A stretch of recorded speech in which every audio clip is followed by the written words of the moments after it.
All right, guys, today we're talking about our Zygonisia today. So I've been trying to figure out what the Zygonisia is crossed with. I know obviously Zygopetalum, that's where the zygo comes in. I just can't figure out where the Nisia plays its role. So if you have a Zygonisia, or you just know what the Nisia is, or the Esia, because I guess zygo, no, it would be Nisia because it's Zygopetalum. Yep.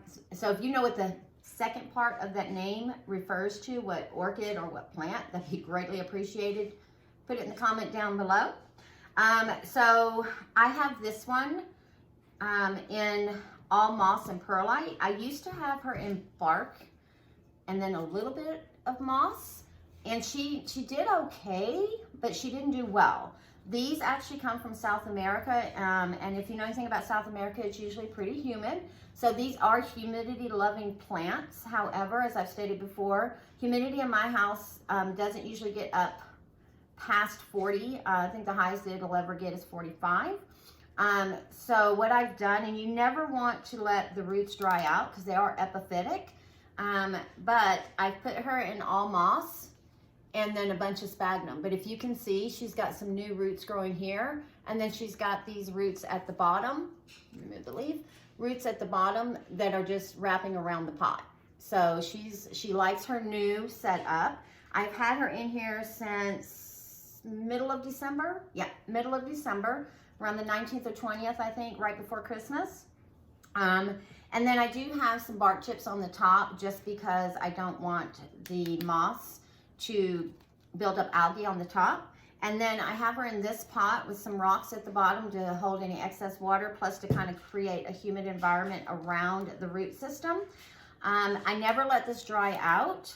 Matter of fact, I always touch the bottom, and if I kind of squeeze the bottom, if water comes out on my finger, then I know she's okay.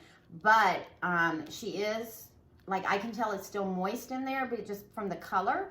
But I am going to put some more water in her just to make sure that those roots stay healthy and growing. Now, the thing that kind of amazes me about this one is, even though it's an epiphytic orchid, and a lot of epiphytic orchids don't like to grow their roots in the air, and those roots will usually die once they hit the air and they're in there for a while. But she's got aerial roots, guys. Look at those. And then on top of that, those aerial roots have growing tips on them. So I'm really not sure what's going on with that. But when I repotted her in December, this new growth right here was just peeking through this latest growth, which you can tell is really poor compared to the other growths on her. Now, her pseudobulbs are more elongated. They're not the round plump ones like you see on oncidiums. It's really more elongated. And then she does produce these big, beautiful leaves. Now, some of my leaves do have a little bit of dry tip, and that was just because she wasn't getting enough moisture. And most of that comes from when she was in her bark moss mix.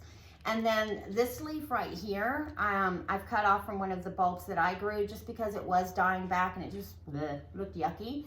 So I did cut it back, put a little bit of cinnamon on it just to protect it. She does not have a lot of the spots like these.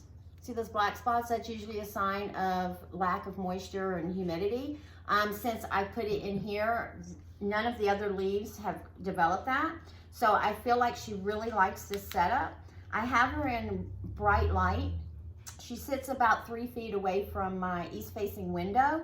So she doesn't get a hard light on her because they do like bright light, but they don't like that harsh, like direct sunlight or strong light, if that makes any sense. But like I said, since she's been in this pot, she's developed this new growth here. And the cool thing is with these is once the leaves develop, what will happen is she'll go ahead and she'll push out her bloom.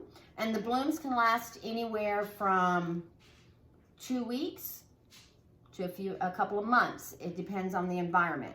The warmer your environment is, the faster the blooms are going to drop, and that's with any orchid, really any flower. The cooler it is, then the longer that flower will last. Think about when you go into a floral shop, they have all the refrigerator in there, and then they have all their arrangements and everything in that refrigerator. It's to keep those blooms cool so that they don't die before they sell them. That's why when you buy an arrangement in the store out of a refrigerator, you bring it to your home, most of the time it'll last a week, okay? But the cool thing I noticed today is in between her aerial roots, there is a new growth. It is literally right. You see it peeking out right there? That is great. So that means that she's starting to get herself really established. She likes this new setup. I'm gonna leave her in here until she actually grows out of the pot. I haven't sprayed those aerial roots at all. I was at first, but then I forgot for a few days and I noticed that the growth tips were still on there and she's branching. So I'm just gonna leave them be, see what happens. Hopefully I'll be able to see her blooms here in the next month or so, because this is like, when I tell you this is growing really fast, this was about that big when I put her in here in December. And it's like 2 months later. So I should see these blooms by, say, maybe end of June, maybe, or sooner. But as soon as she does bloom, I will definitely show it to you guys. And I'll also post it on my Instagram, which is in the description down below.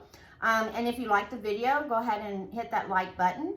Also, like I said before, if you grow zygopedilums or Zygonisias, let me know, and let me know how you take care of yours, because I do want to get more, but I don't think I can put more in the space I have her, so there's other areas in my house I'd like to put them in. So let me know how you grow your zygopedilum or Zygonisia. And again, if you know what the Nisia is at the end of this, let me know so I can do a little more research on it. But I cannot find anywhere. Everywhere I type in Zygonisia on Google, whether it's what is Zygonisia hybrid with, what is Zygonisia and what is Zygopedilum cross to make the Zygonisia. Like, I've tried so many different variations and try to figure it out, and it just pulls up Zygopedilum information.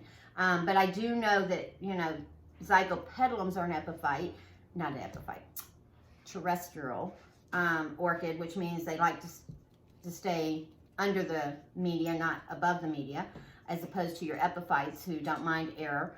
But I can't find any other information, so anything you can provide would be greatly appreciated. So again, hit that like button and we'll see you on the next one.